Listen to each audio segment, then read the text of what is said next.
আমার সাথে পড়ুন, বিসমিল্লাহির রহমানির রহিম।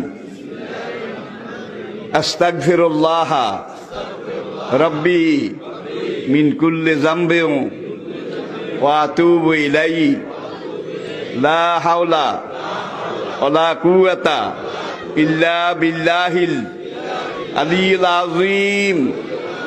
তাওবা ইয়া আল্লাহ, তাওবা ইয়া আল্লাহ, তাওবা ইয়া আল্লাহ, তাওবা ইয়া রাব্বি, লা ইলাহা ইল্লাল্লাহু মুহাম্মাদুর রাসূলুল্লাহ।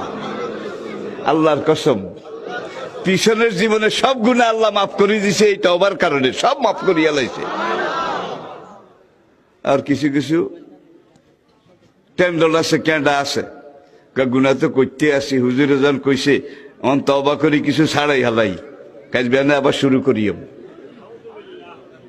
এদের তওবা কবুল হবে না, মনে রাখতে হবে তওবা করছি করছি, শাসা বলবে হালা কইছি কইছি, তওবা করেছি করেছি, জীবনে আর গুনাহ। এই নিয়ত নিয়ে, এই প্রস্তুতি নিয়ে তওবা করতে হবে। নবী বলেন আত-তাইবু মিনা যামবে কামান লা যামবা লাহু।